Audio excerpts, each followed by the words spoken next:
बातमी कोल्हापुरातून कोल्हापूरकरांच्या लढ्याला अखेर यश आलेलं आहे। सर्किट बेंच हे कोल्हापुरात सुरू होणार आहे। पुढच्या काही दिवसात हे सर्किट बेंच सुरू होईल। 6 जिल्ह्यांसाठी हे सर्किट बेंच असणार आहे, त्यामुळे कोल्हापूरकरांच्या लढ्याला अखेर यश आलंय।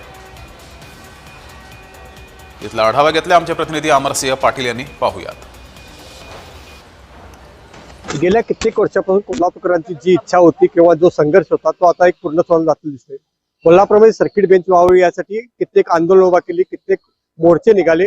आता सर्किट बेंच होण्याचे स्वप्न कोल्हापूरकरांचं पूर्ण झाले। सर्किट बेंच आता कोल्हापुरामध्ये 18 तारखेला चालू होत आहे। गेल्या काही दिवसापासून ज्या ठिकाणी काम चालू आहे, पूर्वीचं न्यायालय, जुनं न्यायालय, त्या ठिकाणी सर्किट बेंच चालू होणार आहे आणि या न्यायालयाची दुरुस्ती आता जोरदार प्रमाणात चालू आहे। दुरुस्ती बरोबर त्या ठिकाणी प्रत्येक कोर्टाला बसण्याची जागा असेल, सरकारी वकिलांची जागा असेल, हे व्यवस्थित ठिकाणं करण्यात येत आहेत। त्याचबरोबर कोल्हापुरातील जी सर्व ठिकाणं असतील त्या ठिकाणावर जे कोर्टात काम येणार आहेत त्यांची व्यवस्था कशी असावी याचीही पाहणी करण्यासाठी अधिकारी वर्ग येत आहेत।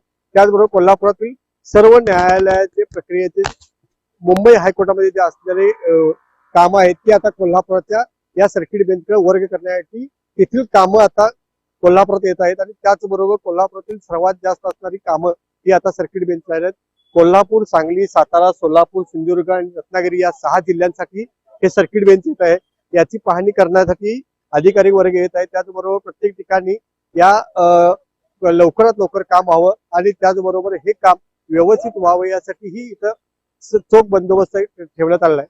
कोल्हापुरातील या सर्किट बेंचचं अनौपचारिक उद्घाटन 17 तारखेला होईल आणि 18 तारखेला याचं मुख्यमंत्री असतील, दोन्ही उपमुख्यमंत्री असतील, तर सर्वोच्च न्यायालयाचे न्यायाधीश असतील, त्याचबरोबर मोठे न्यायाधीश व्यक्ती असतील, यांच्या उपस्थित हा कार्यक्रम सोहळा संपन्न होणार आहे। अमरसिंह पाटील, जय महाराष्ट्र, कोल्हापूर।